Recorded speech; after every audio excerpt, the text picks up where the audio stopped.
Activity funds. What are they? And are there different kinds of activity funds? Activity funds exist for the management of all the money collected at the campus for whatever reason. This may include fundraising, sales of various products, fees, student debt, donations, and so on. There are three types of activity funds. They are campus activity funds. Their account numbers in SFO begin with 1. Student activity funds. Their account numbers in SFO begin with a 2. And other agency funds. Their account numbers in SFO begin with 3. Campus activity funds are the most common type of account. These include various administrative accounts like textbooks, library, and field trips, as well as accounts for certain groups like sports, band, and JROTC. Administrators and school staff determine the expenditure of campus activity funds. Campus activity funds are subject to strict purchasing requirements, and only certain vendors may be utilized. This list of vendors may be found on the purchasing portal and is known as contracted vendors by category. Student activity funds are defined as agency funds held by the campus in trust for the organization. These accounts are usually organized as clubs. Examples are chess, debate, and Latin clubs. Also included would be the various grade level accounts in a high school, like the junior or senior classes. Student council and NHS or FFA groups are other examples of student activity accounts. The important factors that determine whether a group may be classified as a student activity account are: the organization has elected officers, the organization or its officers make the spending decisions regarding the funds in the account, the group conducts regular meetings outside of class and school hours. The students, sponsor, principal, and bookkeeper all agree that these requirements are met. Subtle differences may determine whether an account is classified as a campus or a student activity account. A debate club would be a student activity account, whereas the debate team would not. The same would apply for the Spanish club versus the Spanish class. Other agency funds are generally of 3 types. They are hospitality or faculty accounts, humanitarian causes, and scholarship. Let's talk about the tools and resources we use to manage activity funds. The software is first. In 2018, the Fort Worth ISD adopted School Funds Online Software, SFO. SFO is used to record money received and to issue receipts, purchase orders, and checks. It's used to report account activity and balances. It's used primarily by the campus bookkeeper, and it is accessible to sponsors through a sponsor module or sponsor portal. The Activity Funds Manual, or the AFM. The AFM is a combined policy and procedures guide for principals, campus secretaries, and activity account sponsors. It specifies and defines district policies regarding activity funds and establishes the standards to which campuses are held. The Internal Audit Department conducts campus audits based on the procedures found in the AFM. The AFM is updated annually to keep pace with new or changing policies. It is accessible in the district's Document Center under the Business and Finance tab. There are a number of forms which help the campus and the district administer and manage activity funds. These forms are listed and described in the AFM, and originals may be downloaded from the Document Center. They are also available directly from your campus bookkeeper. Many of these forms were actually initiated by you, the sponsor. Handling cash at the campus is an important function of both the campus bookkeeper and the account sponsor. There are 2 methods used to collect money from students or other payers. Direct receipting by the bookkeeper, the school secretary, or high school finance secretary. In this scenario, customers, who may be students or staff or parents or other outside persons or organizations, pay the bookkeeper directly and receive an official school receipt. Receipt books are not permitted on Fort Worth ISD campuses. Collections by the sponsor or teacher who uses the IFF 107 form. This form is a rigorously controlled cash handling document that is checked out to teachers who have received internal finance training and as approved by the principal. This form is used to collect payments in the classroom or other areas approved by the principal. Teachers must sign for each 107 form. teachers require students to sign and date the form and enter the amount of their payment in ink. In elementary schools, the teachers may enter all this information for the student. Teachers ensure that students press down on the NCR two-part form and write legibly. Teachers collect money from students, making change as necessary from collected funds, and no receipt is given to the payer. Teachers total the IF-107 form and complete all blanks above the dotted line. Teachers turn into the bookkeeper the IF-107 form and all cash or checks daily on any day that the total collections reach $20 or more. Teachers submit any outstanding IF-107 forms and money on Friday, regardless of the amounts collected on them. The bookkeeper issues official receipts in the teacher's name and completes all spaces on the IF-107 below the dotted line. Teachers may never commingle personal funds with school funds, and teachers must always keep money in a secure location in the classroom. School money should never be taken home. Teachers may not purchase any items from funds collected on a 107, and they may not substitute a personal check for cash. Monies must be turned into the bookkeeper in the same form as received, excluding variations caused by making change, of course. All purchases must be from approved vendors. Any purchases of goods or services from any vendor must begin with a purchase order approved first by the principal and finally by the purchasing department or the buyer. Purchase orders must be created and approved before goods or services are ordered or received at the campus.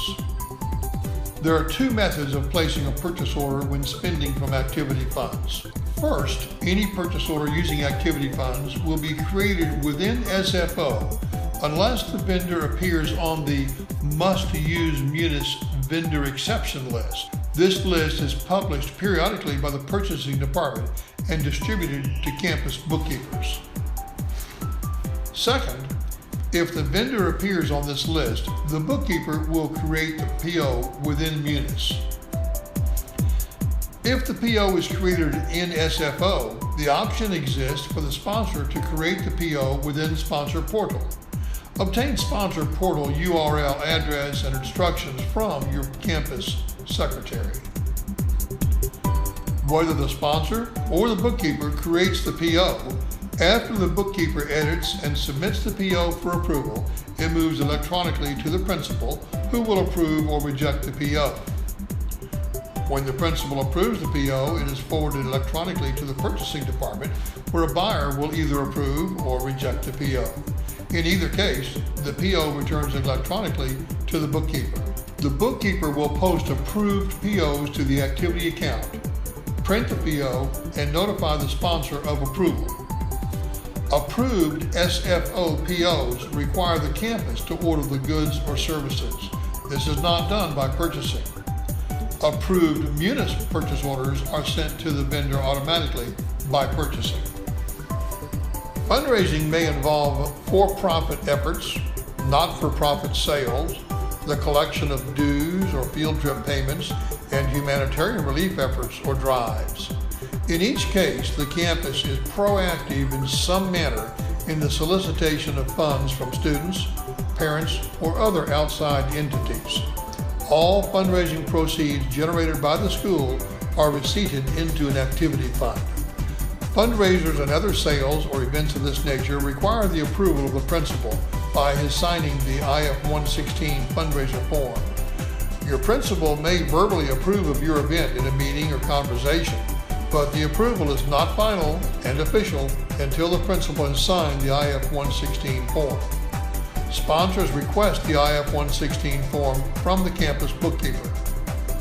This form is signed for and logged and becomes a controlled document subject to internal audit once it has been issued to the sponsor.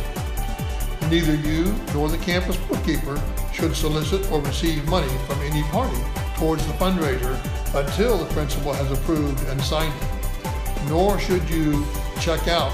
The IF-116 form is a single-page, two-part form. The top of the form includes a plan.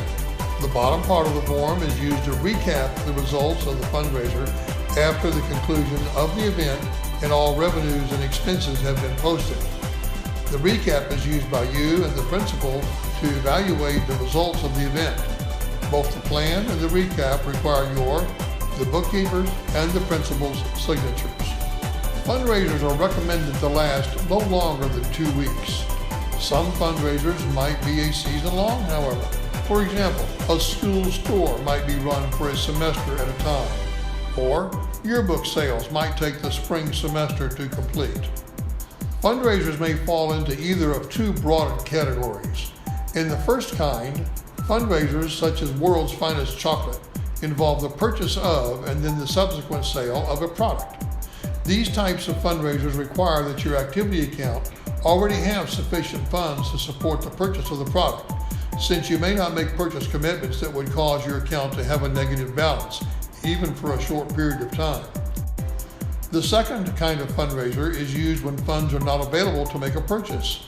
This type of fundraiser involves the pre-sale of merchandise from some kind of order form. This might be as simple as a campus-generated t-shirt order form, or it could be a vendor-supplied brochure or catalog. In the second type of fundraiser, sales are made with a promise to the customer of future delivery, and money is collected and deposited to the activity account.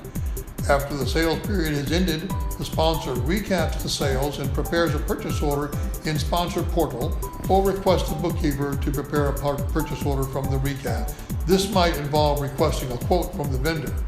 You must be careful, however, not to order the merchandise from the vendor until the purchase order has been fully processed and approved by the purchasing department. In general, approach sales by the school and student organizations as taxable, unless the sale falls into an exempt category or the organization is using a tax-free sales day. Exempt items include food sales, that is, food products, including candy and soft drinks, sold during the school day. Food products, including candy and soft drinks, sold outside of the school day if the sales are part of an organization's fundraising drive and net proceeds go back to the organization for its exclusive use. Also exempt are concession stand sales if the sale is part of an organization's fundraising drive and net proceeds go back to the organization for its exclusive use. Annual banquet or other food sale, provided it is not professionally catered and is prepared, served, and sold by the members of the organization. Sales tax is never due on non-taxable food items, that is cookie dough, pizza kits. Bakery items like pies, cakes, bagels, muffins, and so on are exempt unless sold with plates or eating utensils. Other exempt items are services like admission tickets to amusement services provided by the school organization, like school plays, carnivals, dances, athletic events, and so on. Car washes, cosmetology services, although products are taxable. Automobile repair, although parts are taxable if they're charged separately. Other exempt items are things like parking permits, fines and fees, advertising space, gift certificates and passbooks, magazine subscriptions for 6 months or more, rental of real property, that is to say gym or auditoriums. School districts, schools, and bona fide chapters within a school may conduct 2 one-day tax-free sales each calendar year. This designated day may be either the day the items are delivered by the vendor to the school organization or the day the items are delivered to the customer. An example is yearbook sales. Even though orders and money are taken over many days, the book is typically delivered by the vendor to the campus on one day. The delivery date would be the day you designate as your tax-free day. When multiple organizations hold a joint fundraiser, all organizations involved would be using one of their 2 tax-free days. A bona fide chapter is a group of students organized for an activity other than instruction. It's recognized by the school. It's organized by electing officers and holding meetings. It may include whole grade levels like the senior class, but not be limited to specific classes like English or biology. Other school groups, if they are composed of students and school staff, like the science club or a drama club. When a school, student organization, PTO or PTA or booster club acts as a sales representative or commissioned sales agent for a for-profit retailer, the for-profit retailer is responsible for the sales tax. As such, the sale cannot qualify for the exception would be catalog and brochure sales of non-taxable items such as cookie dough, fruit, etc. This means the following fundraisers are not tax-free: catalog and brochure sales of books, gift wrap, candy, candles, and other novelty items. Reimbursement for expenses are requested on IF 104 and must be pre-approved by the principal. Reimbursements are limited to $150 per event, not per person per event, and are to be used for emergencies only. Reimbursement requests may not include sales tax except for hospitality account expenses, and they must be accompanied by a signed and dated sales receipt that details the purchase and the sales tax, if any.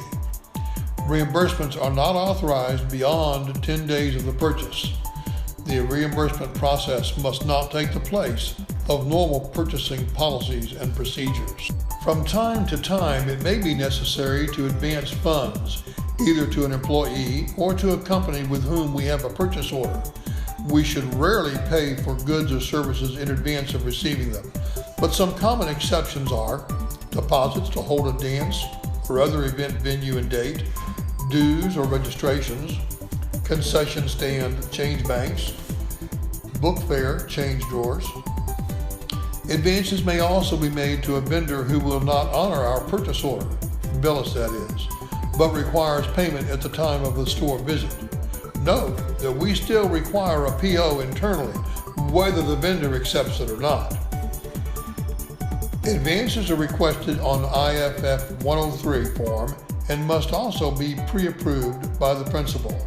They are limited to $150 for employees and to the amount of the purchase order for vendors. If you decide to organize or to support a booster club for your organization, there are several factors that you should consider. See your finance secretary and the activity funds manual for more information regarding booster clubs. If you are a coach with responsibility for renting your athletic field or gymnasium, you should be aware of all the procedures associated with these rentals. See your finance secretary for the proper forms and contracts. Facility rental income is posted to the facility rentals activity account.